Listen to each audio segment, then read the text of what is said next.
피터 린치의 투자 이야기. 금융제도의 아버지 조지 워싱턴이 미국 건국의 아버지라면 미국 금융제도의 아버지는 알렉산더 해밀턴이다. 그러나 미국 역사 교과서에서는 해밀턴과 관련된 부분을 찾아볼 수 없다. 만일 금융제도가 없었다면 미국의 민주주의 정치제도는 결코 성공하지 못했을 것이다. 금융제도의 틀을 세운 해밀턴은 충분히 존경받을 자격이 있다. 그는 아론버와 결투에서 패배한 것으로 더 유명하지만 명석한 경제 계획가였고 뉴욕은행 설립자 중 한 사람이었다. 해밀턴은 돈이 없으면 국가 운영이 불가능하며 국가 운영 자금을 마련하기 위해서는 은행이 반드시 필요하다고 주장했다. 하지만 당시의 은행은 논란의 대상이었다.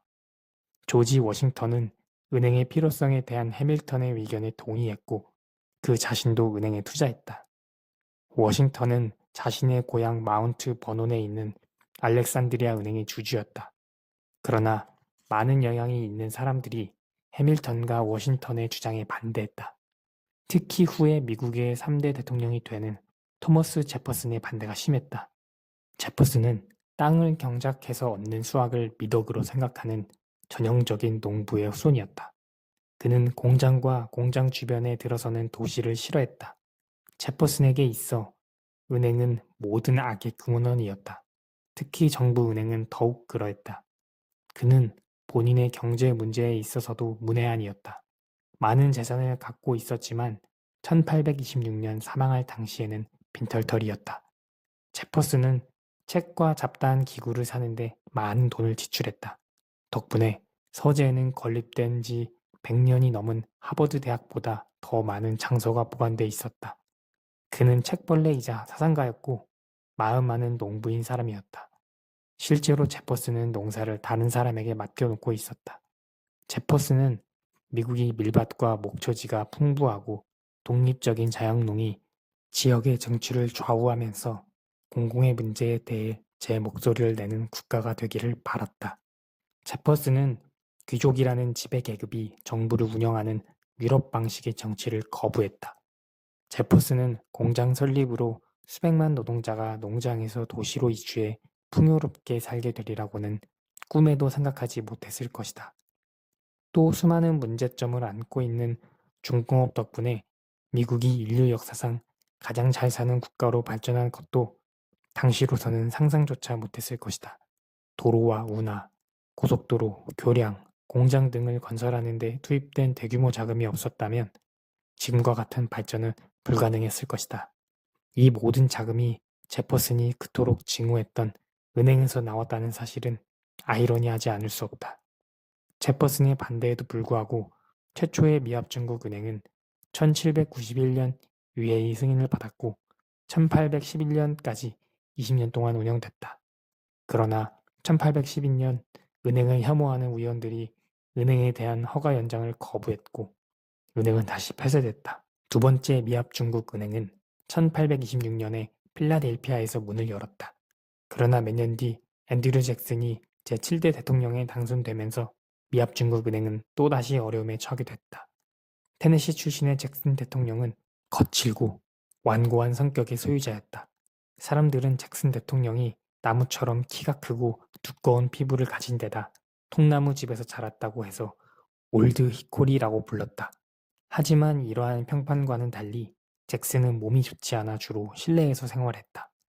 그는 초대 대통령인 제퍼슨처럼 연방정부보다 개별 주정부가 더 많은 권한을 가져야 한다고 믿었다. 두 번째 미합중국은행은 1819년 금융공황의 주범으로 비난받았다. 당시 수많은 기업이 파산하면서 많은 사람이 일자리를 잃고 평생 모은 재산을 날렸다.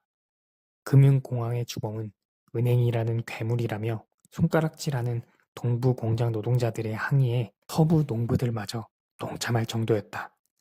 금융공황이 발생한 지 10년 뒤 제7대 대통령이 당선된 잭슨은 연방정부의 지원을 받고 있는 미합중국은행에 대한 좋지 않은 여론을 반영해 미합중국은행에 보관돼 있던 모든 자금을 여러 주에 있는 은행으로 분산 예치시켰다. 이것이 두 번째 미합중국은행의 종말이었다. 이를 기점으로 주정부가 은행에 대한 통제권과 허가권을 갖게 되었다. 이제 주정부의 허가만 받으면 누구나 은행을 설립할 수 있게 되었다. 대도시는 물론 소도시 대로변과 뒷골목에 수천 개의 은행이 우후죽순처럼 생겨났다. 모든 주은행이 각각 서로 다른 지폐를 발행한 탓에 각 주의 경계를 넘나드는 교역은 더 혼란스러워졌다. 어떤 주의 지폐가 다른 주에서는 얼만큼의 가치가 있는지를 비교하기가 어려워지자 상인들이 지폐를 받으려고 하지 않았기 때문이다. 당시 미국을 여행하는 것은 오늘날의 해외여행과 비슷했다. 이 주에서 저 주로 이동할 때마다 환전을 걱정해야 했다.